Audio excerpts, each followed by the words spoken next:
Hello and welcome to the 2022 Ohioana Book Festival. I'm Shari Goldhagen and I'm pleased to welcome you to the Love at First Sight panel. We'd like to thank our festival sponsors and partners, all of whom you can find listed on the Ohioana website. And thanks to our official bookseller, the Book Loft of German Village. You can get copies of all the books featured at the festival by going online to bookloft.com. For everyone in the audience, we'll be leaving the last 10 minutes or so of this session for audience questions. If you'd like to ask our panelists a question, please enter it into the Zoom Q&A feature, which is in the corner. And now I'm pleased to welcome our writers.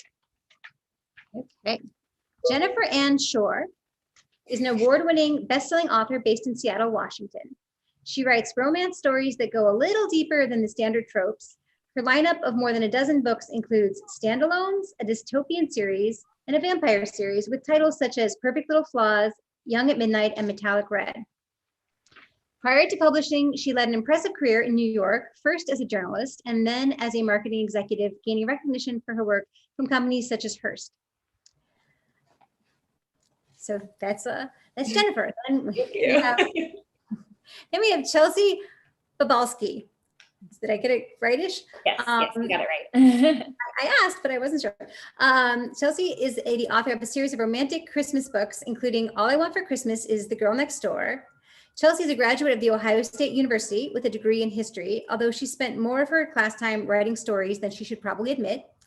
She grew up in Columbus, but now lives in Northwest Ohio with her husband, 2 children, and one very emotive German Shepherd lab mix. Perhaps he'll be a guest. Autumn is her favorite time of year, thanks to college football, falling leaves, cozy fireplaces, and the countdown to the most magical holiday of them all, Christmas. She's the author of the All I Want for Christmas series, as well as The Wood and Remember Me.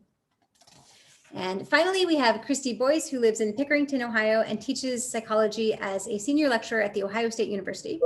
When she's not spending time with her husband and son, she's usually writing, reading, putting together fairy gardens, or watching happy reality TV. The Great British Bake Off is a perennial favorite.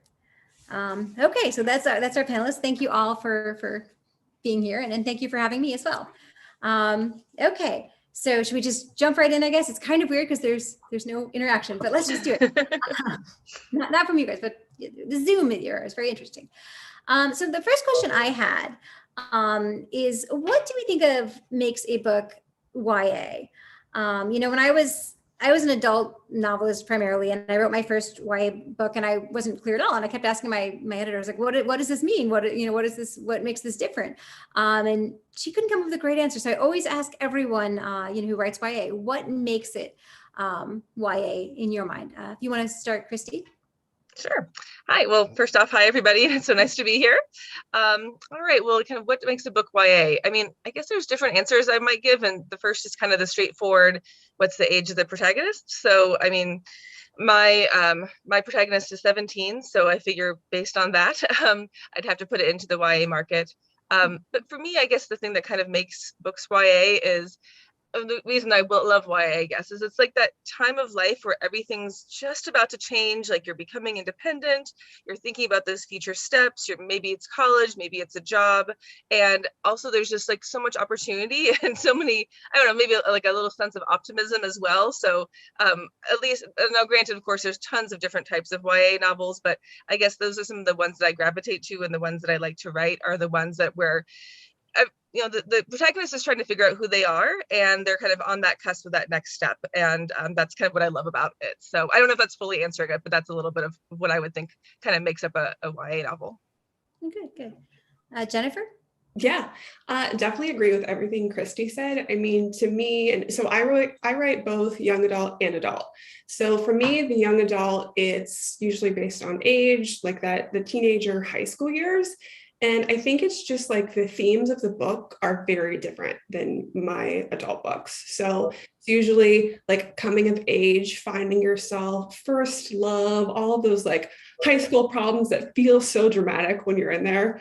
And yeah, I think that it's not just for young adult readers, obviously. Like a lot of adults read both genres that I write in, but I think that's what encapsulated it to me is that first love, and that's kind of why we're here. Yeah, great. And Chelsea, do you have anything to add to that? I completely agree. That's absolutely like the standard answer I would give. The only thing I would add is just like Kristy said, my favorite thing about writing YA is the fact that it is about that time in your life when you're trying to figure out who you want to be, but you're also surrounded by people telling you who they think you are or who they think you should be. And many of them well-intentioned. So parents will very well-intentioned tell you, I see these gifts in you, like maybe you should go to college and do this. And then your friends will have a totally different idea of what you should do with your time and who you should be. And so it's just such an interesting microcosm in your life where you are surrounded by people telling you who to be, and everything matters and everything is important. And if you don't get it right at this age, you're ruining your life forever. And it's so much pressure. And so I really enjoy that aspect of reliving my high school years, I guess, through my books. Yeah. And this is sort of a related question too. Do you have a style, like a point of view that you automatically go to when you write YA versus something different? Because I know when I sat down to write YA, I immediately did it first person present tense, which I don't usually do. And so I'm wondering if that's an experience that you guys have too, just that immediacy we're talking about, like everything is so important when you're this age, or it feels so important. Anyone have a similar experience or totally different? Yes, I totally agree. I tend to go first person present, just naturally. That seems to be, I don't know why, I don't even try first person past. For some reason, that doesn't feel right to me for YA. It doesn't mean you can't do it. It's just for my particular voice, I feel like first person present is usually the one that comes out. So it's interesting. So I started my career as a journalist. So it was very much like removing yourself. So that's how I approached my first 5 books are written in third person, like retelling the events kind of. And when I switched to writing first person, it totally changed writing for me. And it almost made it easier in a way because you're putting yourself in that immersive experience. So I wish I had done it from the start, but now I definitely go first person present tense. Really interesting. I do the same. So my books are all first person present tense. I also don't necessarily think about it, but I also notice as I'm drafting, when I first start taking notes on a book, I will find myself writing them in third person. And once I get into the novel enough and I know the character enough, then I can switch to first person. At first it does feel removed to me. And then it's always a good sign. I'm like, oh, good, I can do this in first person. Okay, maybe I'm okay now. Maybe I know this character well enough. Because at first it is a little bit removed. But yeah, I mean, I love books written in different points of view, but particularly because I only write from one point of view, it makes sense to do first person present tense. If I was doing a boy and a girl flipping back and forth, something like that, maybe I'd have to think of a different way to do it. But so far, first person present tense for me too. Yeah, I was curious if you guys both do the dual POV or you just do singular, because I just do singular. I did dual point of view for my Christmas series. And well, actually it's interesting. The first book and the third book in the Christmas series are just single, but then the second book and the fourth book have dual. I really wanted to make the third book dual as well, but the boy character would not talk to me. And I didn't have time. I was on a deadline. I was like, okay, well then, yeah, whatever. I'll just keep going.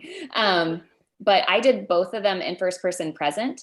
And I feel like the trick to that is just recognizing that they need to have different voices. They can't have the same cadence in their structure. They can't, obviously can't be worrying about the same things because they're two different people thinking about two different things.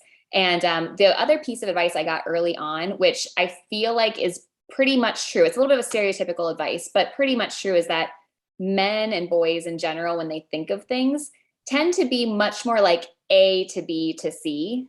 And girls, we can be a little more like, well, if A happens, then C might happen. But if I go with B, then I have to think about Z and Y, and you kind of can go all over the place. And so I kind of think of that too, if I'm writing in two different genders, but yeah, that's just a little trick. That's a tricky thing too. So it's interesting because the dueling first person, I think it does sort of put that pressure to have them be distinctive voices. When you have the third person limited, you can have as many as you want. They can kind of be different, but yeah, I think that the trick to me has always been, the dueling first person. So that's interesting to hear. Along those lines, I mean, this is the romance panel, obviously. So why, how do you handle young adult romances?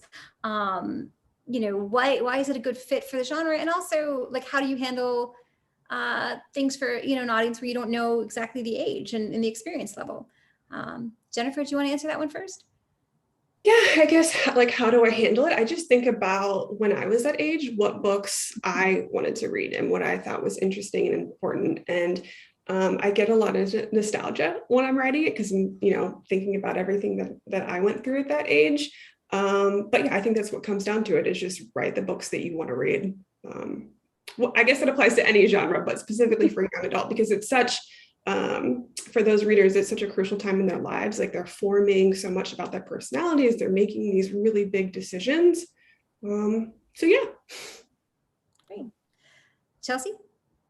Yeah, I love to write it because, first off, I've always just loved romance and love stories in general since I was very little. I fell in love with Richard Gere when I was like 3. So, but I also am married to my high school sweetheart. We started dating when I was a sophomore and he was a junior. And so we've been together a very long time. And so I think because of that, I do really love to write about couples who find each other in that special time when they're not even sure who they are yet. And yet this other person sees who they are on a deeper level than maybe their parents and their friends. I just think that's such a special thing. Oh, wow. So you actually lived the YA that became the true story. Yes. That's amazing. Yeah. Kristy. I have to jump in. Chelsea, I didn't realize that. And I was almost going to ask the panel because I also am married to my high school sweetheart. And I actually know quite a few YA romance authors who are, like, on Twitter, they'll be like, wait, you are too? So I don't want to say that this is, like a huge theme, but I've seen multiple people. And I feel like I completely understand that some people might be a little cynical about the idea of young love, or that anybody that you might date in high school could actually be the right one for you. And I'm sure there's times when that definitely doesn't happen. But there's times when it does. My best friend's also married to her high school sweetheart, and Chelsea and other people. And so, yeah, I think it's wonderful to get to write about that and to kind of understand, like, that is possible and to explore that idea. So I don't know, it's a weird theme, but I enjoy it quite a bit. So. Well, I am just completely charmed by this. I think this is lovely. And I don't know. I hope I hope that's referenced quite a bit, because I feel like that, if I were a young adult reading a book and knowing that it worked for the authors, I feel like that would just mean so much to me. So that's lovely. I guess my next question was going to be about the books that inspired you, other than each other's, obviously. Was there any book, or we could even go, I think movies were so influential too, especially during the teenage years. Any book or movie that really inspired you to want to be a writer in this, in this genre? I think, Chelsea, do you want to start with this one? Okay, so a book or movie? Gosh, I could list so many is the problem. Like, there's so many in my formative years. I was really into romantic comedies. I feel like, being a 90s kid, I was very fortunate to grow up in, like, what I feel was the golden era of romantic comedies with Julia Roberts and Hugh Grant and, a bunch of other amazing actors and actresses. And that was a really special time for me because my mom and I would go, like, every time a romantic comedy would come out, we'd go to the movie theater and see it, right? Book wise, I feel like I didn't really read much of romance. I feel like probably the first real romance I read in a book was Harry Potter and Cho Chang. Like, I feel like in book 4, I think that's when that started. And then from there, I pretty much skipped forward into, like, all romance. I will say one of my favorite young adult romantic books is probably Anna and the French Kiss by Stephanie Perkins. I think that's just a classic that any romance reader needs to read. Yes, Kristy has it. So. Great. Yeah. So is that your answer, Kristy? I might have had it prepared for a reason. Oh, I'm so sorry. No. I have other, it's totally fine. It's just whenever people ask, I'm always like, grabbing that off of my shelf, because that's always something that I answer. Although I will admit, since I have them here, so it's a trilogy or 3 companion novels. So this is Isla and Happily Ever After. And I love them all, but this one sometimes makes me cry. I don't know. It's a good series. So those I honestly read later in life. It was not something I was reading. I'm too old to have read those as a teen. It's funny, like, when I don't know, I read a lot of middle grade fantasy when I was young, and I didn't really read, like, it sounds bad. I didn't read a lot of contemporary romance. In fact, I didn't really know that it existed for like a silly amount of time. But you find romance in so many kinds of novels, and so I could still find romance in those fantasy novels. I did that thing where I kind of jumped YA and I went from middle grade into reading adult, even though I probably was a little too young to read that. So then I was reading these like epic romances of like generations of people who are in love and all these things.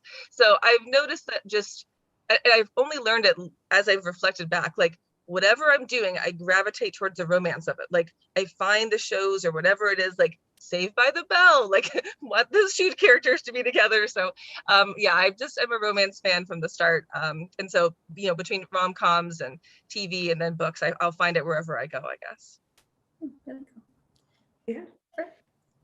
So for me, growing up, I actually really struggled with reading and writing. They were always like my worst subjects in school. And I remember in middle school, I read this book called Wonder by Rachel Vale, who actually might be from Ohio, now that I think about it. But it was just like a middle grade YA romance, like lots of school drama. And I just remember reading it being like, I can't believe like I like this is something like I'm going through. And I just thought it was so cool. And then that just sent me down a rabbit hole of like a love for reading. And like Chelsea was talking about, my mom and I always watched rom-coms together and like love those type of movies.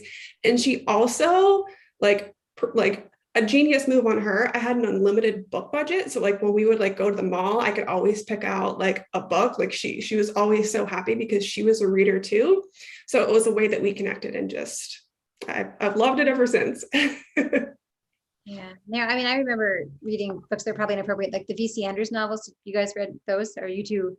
Yes. I feel like they were age inappropriate for whenever we were reading them, but I remember reading them, and like my grandma actually read them too, and we discussed them, and just those tragic romances that were like, oh, they're always tortured, and those just didn't affect on me. I don't know if I could read them today. It would probably be a ridiculous experience, but I just remember just bonding with my my family members about that too. So it's an interesting one. So you guys all come from diverse backgrounds. Chelsea, you're a history major. Kristy, you had a PhD in social psychology, an academic, and Jennifer, you were a journalist like me. And so I guess, how did you ladies find your way into writing, as a profession? Do you want to answer that one first, Kristy? Sure, absolutely.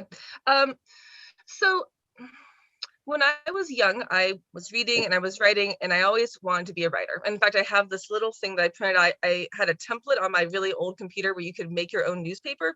Speaking of journalism, so one of my headlines in my made-up newspaper was like Christy Bryan, which is my maiden name, like best-selling author or whatever. So like that was always like my dream, but I just didn't think that was something that made sense or that was possible. I never got the opportunity to meet other authors or to go to listen to a panel like this. I had no idea what authors did. So it just was never in my mind as something that was possible. So went through all of my schooling, went to Ohio State as an undergraduate, and I was undecided. And then I took a psychology class. And as much as I love writing, I also fell in love with psychology. And so again, not really thinking that writing was something I could foreseeably do and be professional at it. I just continued on psychology. I didn't originally plan to get a PhD, but realized I needed to if I wanted to stay in academia. And so just kind of like the dominoes fell, and I just kind of kept going down that path. But I never forgot about writing. I was a creative writing minor. It was always, in the back of my head, but it was only after my PhD that I really thought to myself, well, you did this, so is it impossible that you could do this other thing? Like, why not try it? Like, why not think about becoming, trying to go for publication? And so it was still a long process after that, but it wasn't something that I kind of happened upon. It was just, it took me a lot of years to kind of feel like this is something that was actually doable. And I have no regrets about that, because I feel like psychology is so intertwined with writing and understanding characters. And in fact, some of the classes that I teach are classes like explicitly on personality types and things that it's really helpful. And in fact, my book was inspired by one of my classes, so I'm happy with the way the path went, but it was a little bit of a roundabout path in the same kind of way, but yeah, it all worked out in the end. Yeah, that's an interesting one. Chelsea, how about you?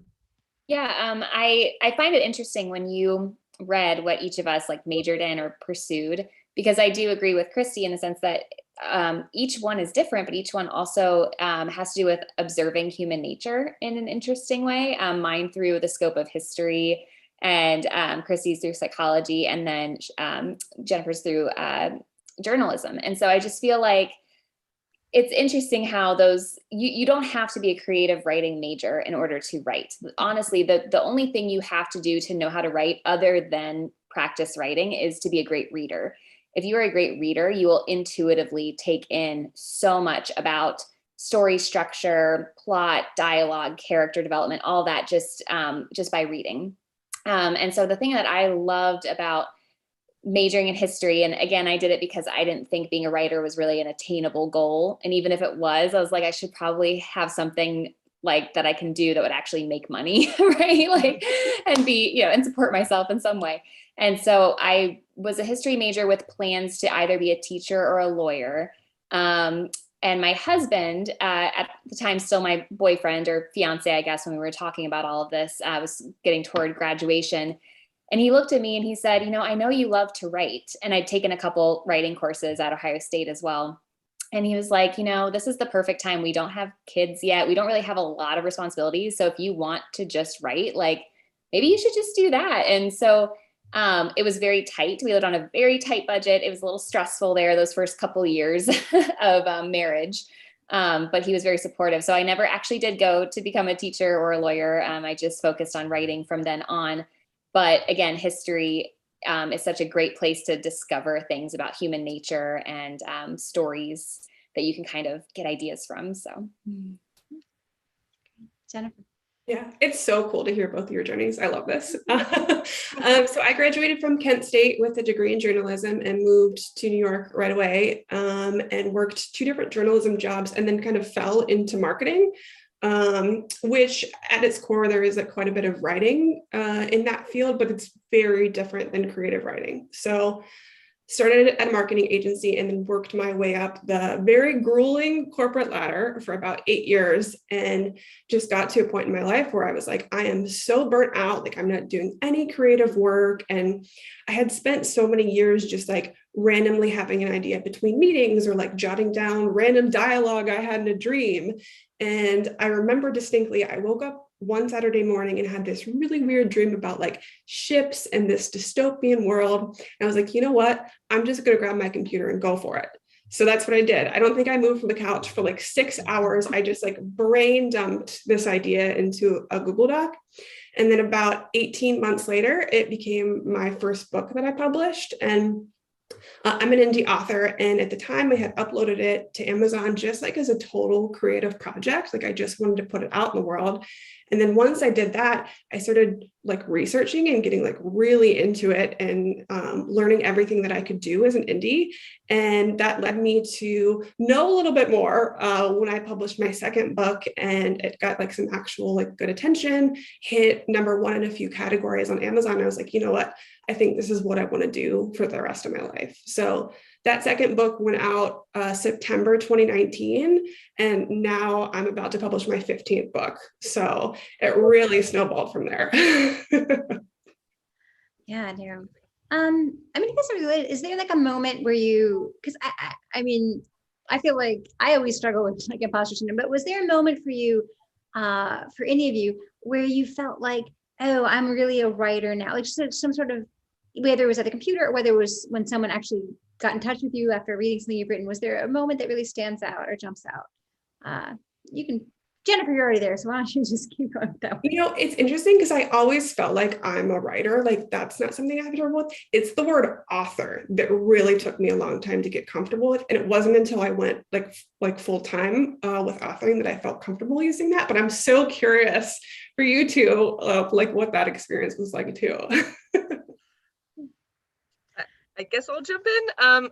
I don't know, like this is my debut. I'm still struggling. I go back and forth like with all the feelings. I feel like I'll hit it and then sometimes I'll pull back and then I'll be like, no, author, and then pull back again. So, I mean, it was about a 10-year journey from the time that I started to when I got my agent and the book deal. So there were times in that where I kind of felt like I was becoming more serious and I was taking myself seriously, and other people were as well. So sometimes I would feel like, you know, like a real writer, but honestly, there were times also where I didn't really want to say much about it to other people. So I guess to pull out a few, one example of a time where I felt kind of like a real author was when I could talk to my students about it, because I used to always keep those worlds really separately. And I'd go up and I'd talk to my students in the first class and I'd say who I was, but I wouldn't talk about my writing. But now I do. Now I say, hey, I do this, but I'm only here a few days a week. And the other days, you know, I'm at home writing and I have my books out and blah, blah, blah. And so that feels like, to me, it feels like a more genuine version of myself that I'm able to share with my students now. And then for them to also, like, I don't know, like at the end of this semester, I had a student who came up and she was like, can you sign my book, that your book that I own? That I'm like, yes. They're like, would you mind doing that? I'm like, it's like the greatest joy of my life to do that. Give me the book right now so I can do it. So times like that, I feel like when I was able to kind of give myself that label. I'll also say it's a little bit weird because I've debuted during the pandemic, and so I haven't had a lot of those in-person festival. I've done one in-person festival. I haven't really done book signings or anything, so I kind of still feel like I'm edging my way in. But some of those like in-person times have really made me feel kind of like a real author, if you will. Great. Yeah, and for me, I would say that I actually have two answers to this, because on the one hand, I feel like for a long time, if I told someone I was an author, I would almost say it apologetically, because I feared that it was going to come across like I was trying to be like pompous in some way. And so I would almost be like, oh, I'm an author. I don't know. Like I would just, so that always got in my head a little bit. And then I realized that some people will be very excited about that and want to know all about it. And some people would be like, okay, so like, what's the big deal? So for me, I think it sounds weird because it's my dream, right? It's what I always dreamed of being able to say. So to me, like everyone would think that's an amazing thing, but not everyone does. So that's the first part of my answer. And the second part is, I don't know that I guess everyone deals with imposter syndrome in some way or another. I feel like for me, what I struggled with was wondering if what I do makes any difference in the world, whether it helps the world be a better place, especially because my husband is in medicine. And so every day he's a part of a team that saves lives. And so he can point to that as what he accomplished that day. And I might say, well, I wrote a paragraph today and called it quits, you know? But what happened for me was I had two things happen once that showed me the importance of story and of writing to human culture and to just to helping people go through things, because I was going through a very difficult time. And it was a Debbie Maycomer book, actually, that like kept me company through it and got me through it. And then there was, at the same time, a reader reached out to me and said, this was for my first book, The Wood. She said, my grandfather just passed away, and the only thing that has got me through this time is reading your book. And so those two things kind of happening at the same time made me realize that, yes, there is a very physical way to save lives, as my husband does through medicine. But what we do as authors through our books is we can save lives in totally different ways. That's a really good answer. That was lovely. I always love to hear those stories. So when you guys are writing, how do you go about creating the characters? And since this is the romance middle, how do you go about creating their partners? Do you want to start with that one, Chelsea, since you're still in my little box? Okay. Yeah. So can you repeat the question? So it was what? So how, when you're starting to write something, how do your characters come to you? Okay. And then I guess because it's, the romance middle, and how do you find the perfect partner for that character, or do they come to you together? Or I'll just let you, take it away.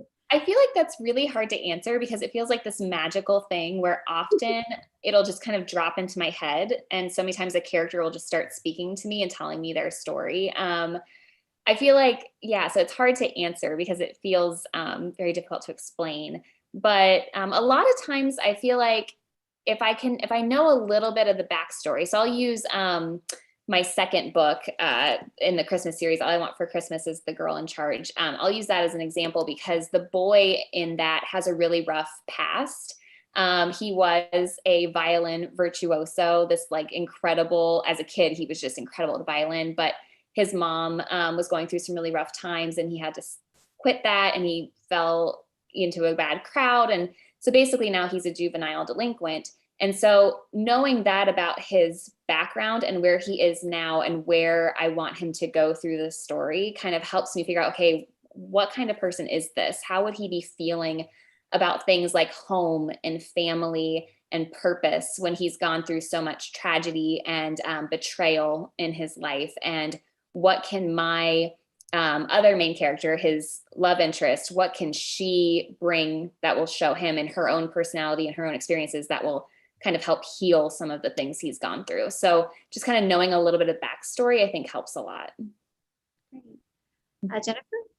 Yeah, it's interesting to think about because it's been so different for every book, but thinking about the one that I'm here for, Perfect Little Flaws. So this idea and the character came out of like, I wanted to write a forced proximity, like one bed trope moment without actually doing that.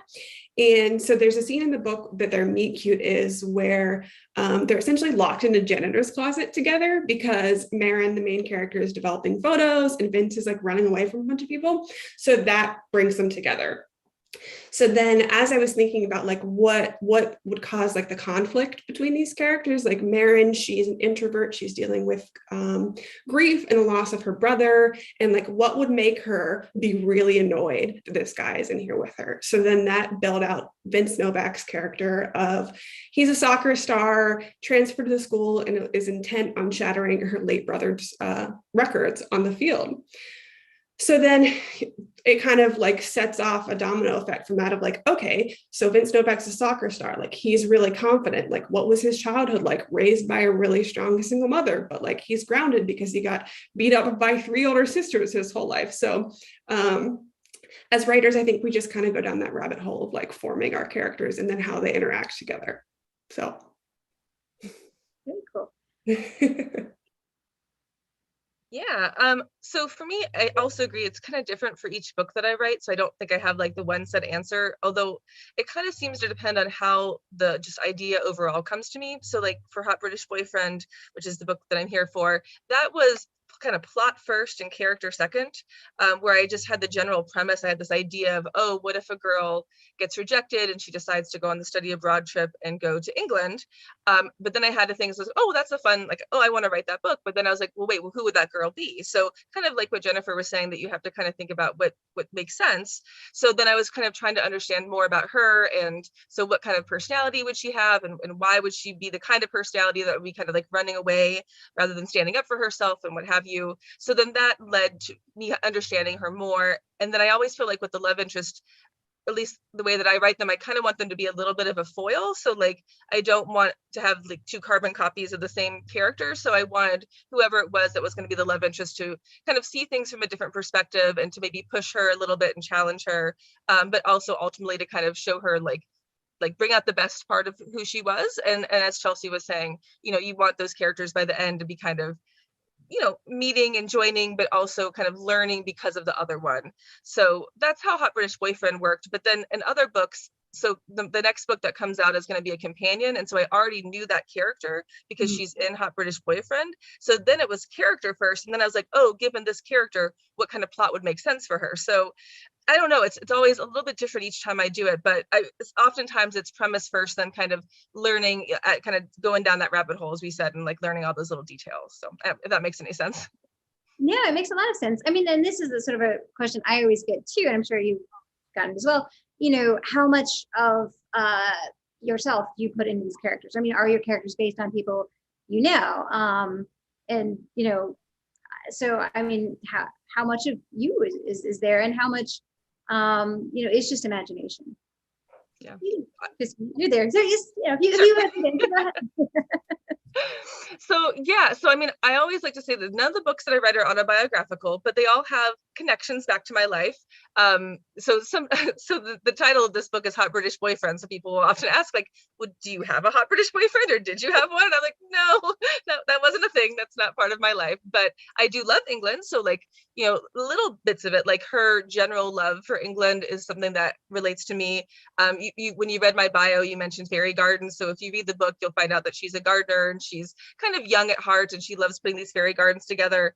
And I was doing that yesterday. I have my own fairy gardens out on my porch. So oftentimes what I'll do is I'll kind of choose like the smaller things, like the little details or the hobby or the interest, something that, and it might not just be my main character. I might give a love of art to another character or something like that.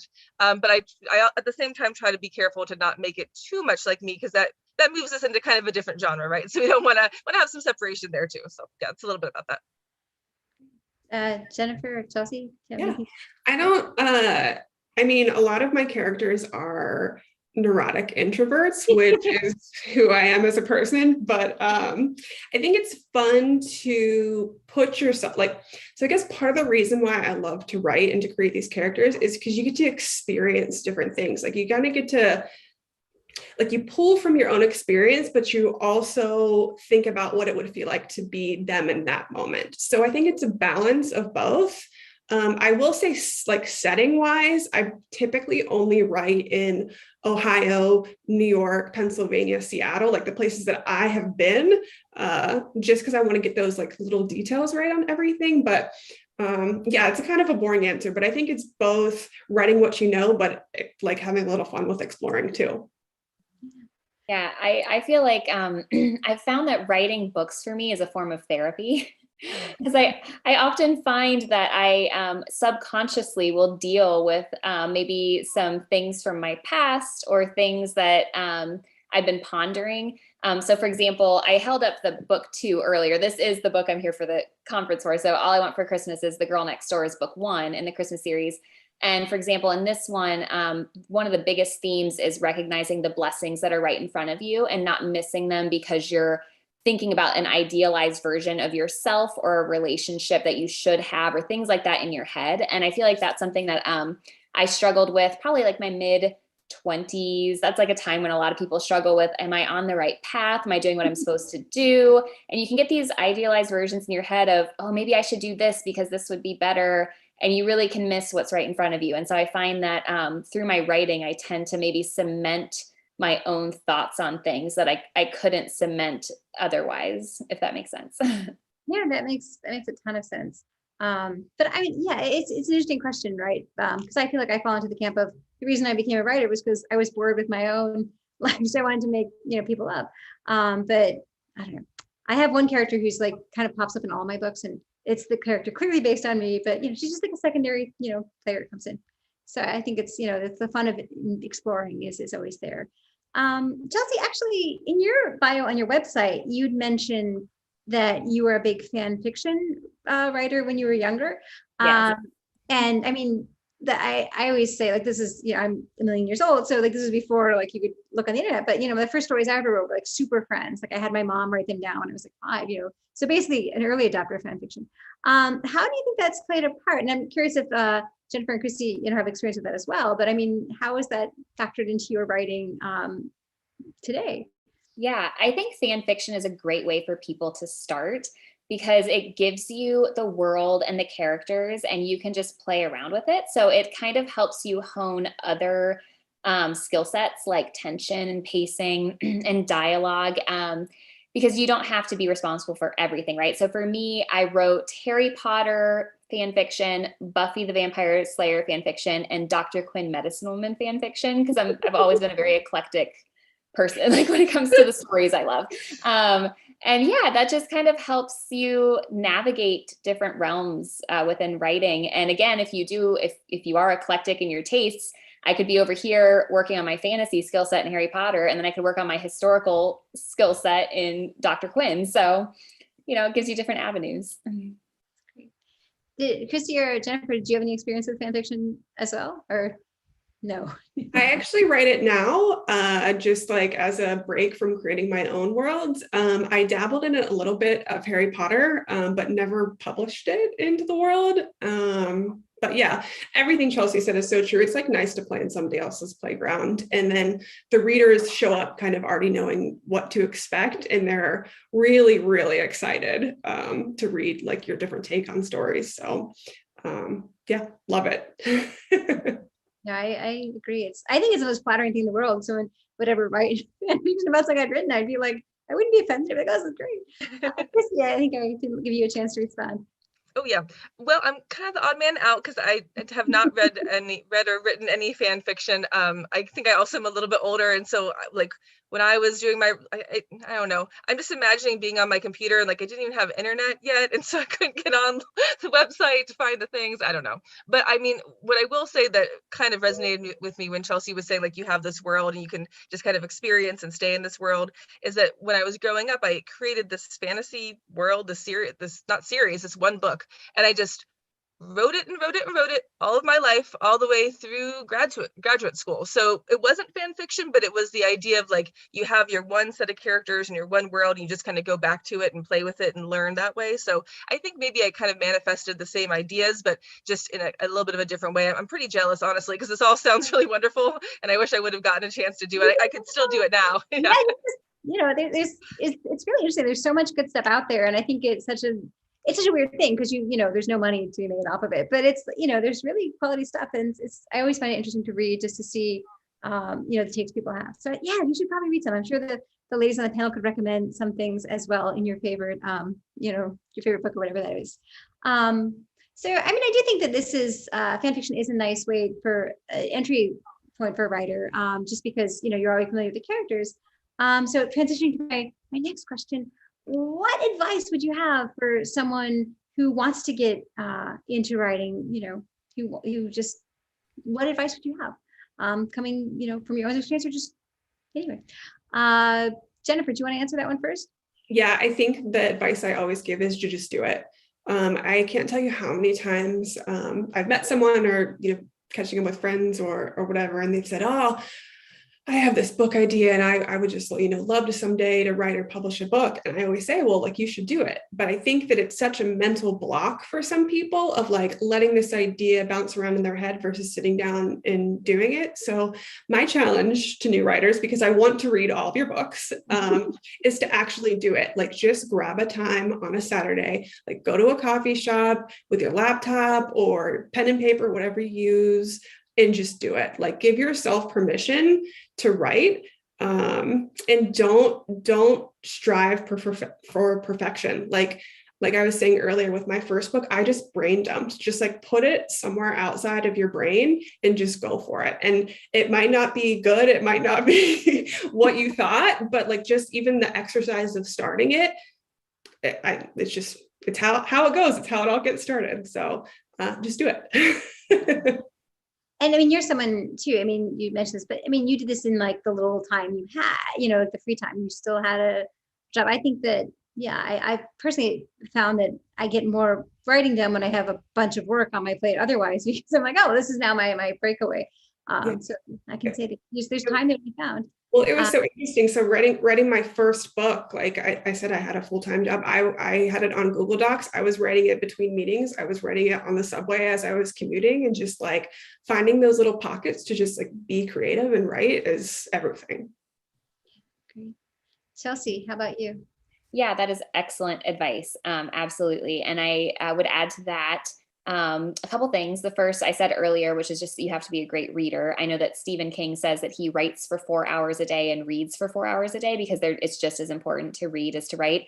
I don't have the time to do both that much. I would love to, but I don't right now. But I do try to keep up with reading, obviously. And then the other thing is, I remember when I was at one of my lowest points with all the rejection, because there's a ton of rejection when you try to get published and you just have to expect it and keep going, is I saw a cartoon, like a comic strip cartoon where there were two miners. It was like a panel up here and a panel down here, and the panel on the bottom, the miner was turning around. He had given up, and you could see behind the wall where he had stopped using his little axe thing was a pile of gold. But he turned around right before he got to it because he gave up. And then on the panel above is another miner who's almost there, and he's still going. He's not giving up.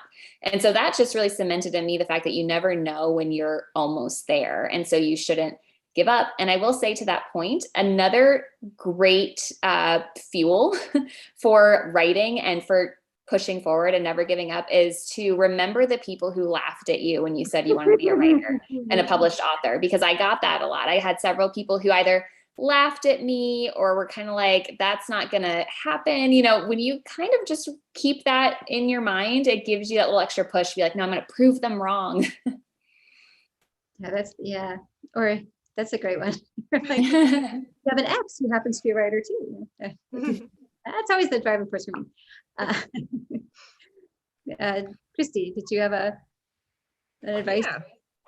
Well, I love what both of you already said, so I won't add to that other than Chelsea, I like that idea that you're saying about, you know, like the people who, like, you mentioned that you wanted to be a writer and they laughed at you. And so I think I was the opposite, that I was so scared of that happening that when I was the beginning of my writing career, I literally told nobody but my husband and my parents.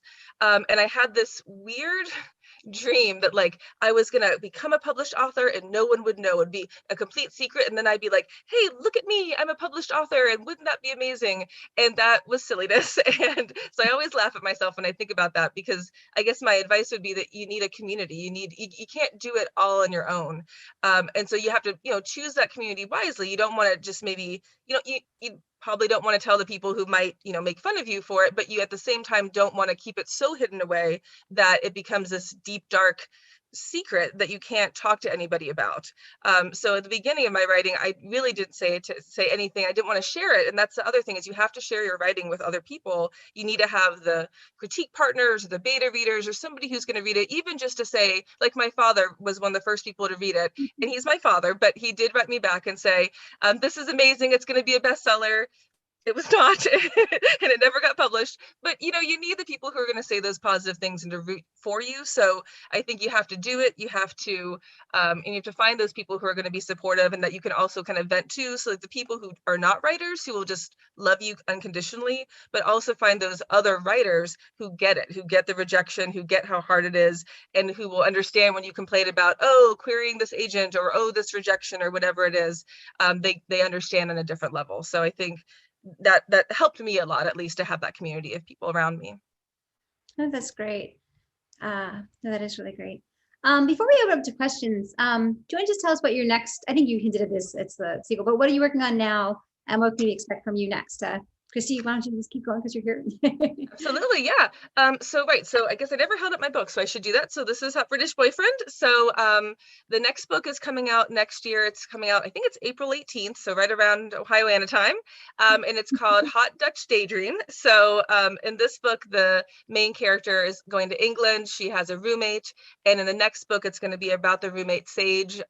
She's going to be traveling to Amsterdam. And so she's kind of going back to Jennifer mentioning forced proximity. It has that trope in it. So there's going to be some forced proximity. She's going to Amsterdam with the idea of she's going to be babysitting, and she's going to be working on some research because she's a real STEM focused girl. And then it turns out the place that she's staying, there's an older brother, and he's also living there as well. And she's definitely not going to date him, which means that she's totally going to end up dating him at the end. So it's called Hot Dutch Daydream, and it's I love it. Yeah, it's great. So we'll see it right around this time next year. You'll be back to promote it. Jennifer, what's your next? What's the next for you? Kristy, I love your book names. They're so perfect. So my next book, I actually just did the cover reveal for it. I have a proof copy here that I'll show, but it has like an ugly line on it. But it's called Just For You. It's another YA romance, and yeah, I'm really excited about it. It's really, really sweet. The cover was designed by a fellow Kent State grad, so representing Ohio quite well. Yeah, did I say it's coming out June 16th? Yeah. And look at it. And Chelsea, how about you?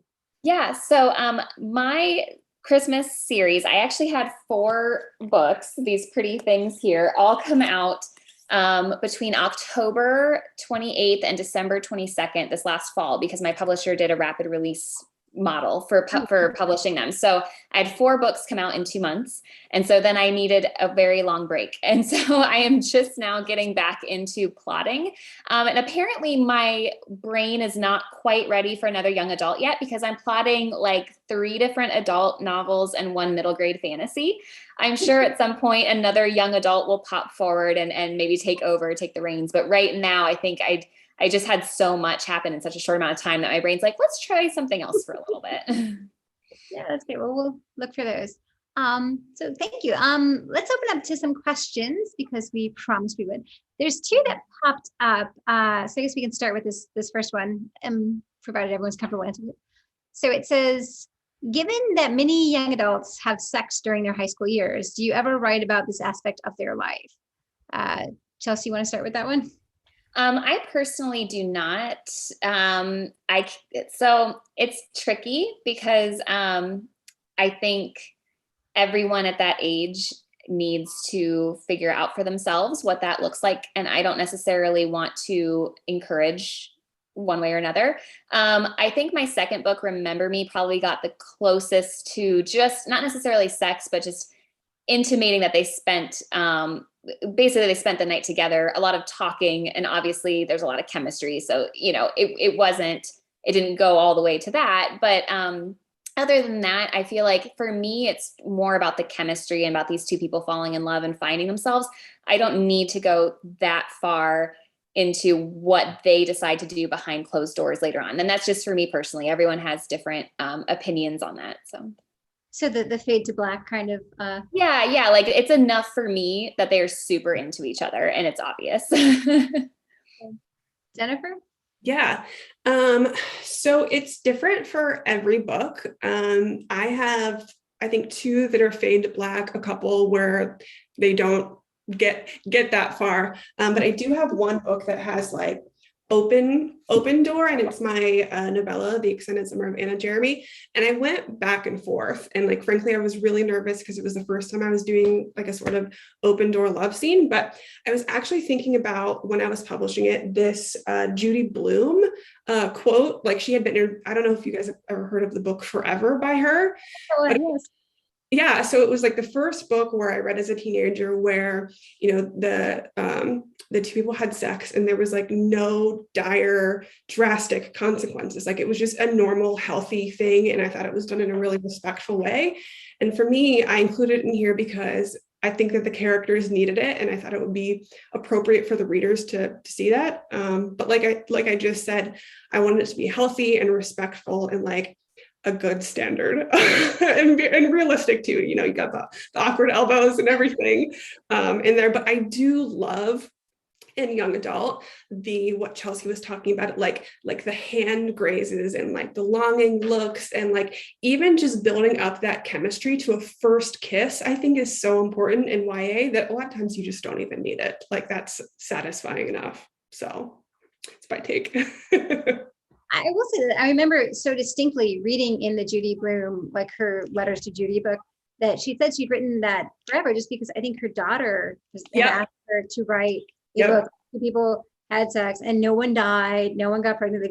The relationship ran its course and that was it. And you can see that in the book. It's an interesting, so it makes it even more, someone wanted to read that, her daughter at least. How about you, Kristy? Yeah, so far I haven't written any YA romances that have sex in them. Partially, I think, as Jennifer was saying, it kind of is whatever makes sense for the character and what makes sense for the plot trajectory. So I tend to write kind of slow burn books, like in Hot British Boyfriend. I don't know if this is a spoiler or not, but like basically it's kind of a slow burn the entire way to the point where the first kiss is like literally happening at the very end. So it wouldn't even make sense. Like I'd have to just kind of keep the book extending for that to happen. So sometimes I haven't really set up my books where it would be a plot point that would happen. I'm not necessarily against it. I feel like there's YA writers out there who do an amazing job of that, and I think it's really necessary to have that in this age group. I think it's also good to just have kind of a variety of books, right? And you find the books, you kind of gravitate as a reader to the books that resonate to you and that sound like what you're interested in. And so far that hasn't been something that I've wanted to go to, but I'm glad it's out there, and who knows? I guess never say never. So Great. And then there's another question here, and this is always an interesting one. How do you incorporate diversity into your romance novels? Is there someone who'd like to start with that one? I'll start. Okay. Yeah, you go ahead. Go ahead. I mean, yeah, so this is, number one, I guess, whenever I write my main characters are, I can just kind of guarantee they're always going to be white girls because I am also white. And so I'm going to kind of write from the perspective that I know.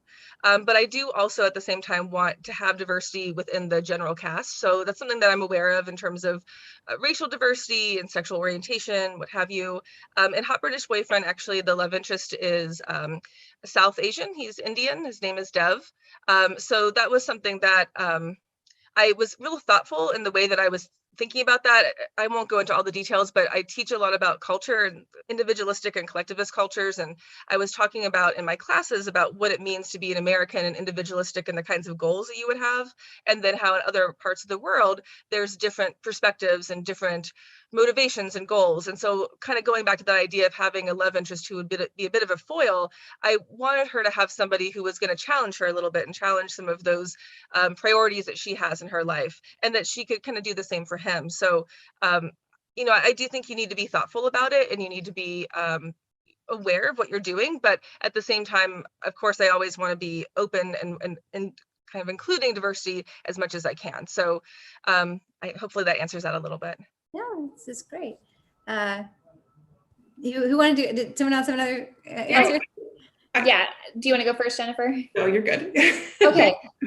So I feel like, I guess the best way to start this is to talk about an experience I had where I had an opportunity, and without going into too many details, where I was basically approached to potentially help write a book that had a lot to do with Black Lives Matter and everything that's happening with George Floyd. And I told them, I said, that is not my story to write. You need to find somebody in that community, a Black author, to amplify and to let them write that story. So for me, I'm never going to put a character in my story that that I shouldn't be writing. I guess that makes sense. I think it's so important that we give authors, diverse authors, the opportunity to tell their stories. And so again, like Kristy was saying, I might have a side character because our world is diverse and it's important to show that. But if I do that, I would make sure to put it, to give it to somebody, a sensitivity reader, make sure I am being true to this culture or this ethnicity. But yeah, I don't think it's my place to write from any other perspective than the one that I personally have, because I want somebody else to be able to tell their story authentically. And I'm just not the person to do that. Yeah, agree. All of the characters that the main characters are white girls, white women. But I actively work to be as inclusive as I can, especially with queer characters. I think I have included some sort of side character, best friend, mentor in that realm for every single book. But it just depends on what makes sense for the rest of the characters too. Like in Perfect Little Flaws, Vince Novak is Black. In my book, Only You and Everything, love interest is a Cuban family. And so I hire specific sensitivity readers and diversity editors to make sure that I'm uplifting these different communities that I'm not a part of. Interesting. Okay. Well, great. I think we have 1 minute left. I would love to thank you all for participating, and for the audience who hopefully it was enjoyable too. So thanks again to our panelists, Jennifer, Kristy, and Chelsea. A reminder that you can get copies of the books by each of these authors from the Book Loft of the German Village at bookloft.com. And thanks again to our festival sponsors and partners. And thank you for joining us. Please check out the Ohioana website for all this year's festival programming. And that is a wrap with 1 minute left.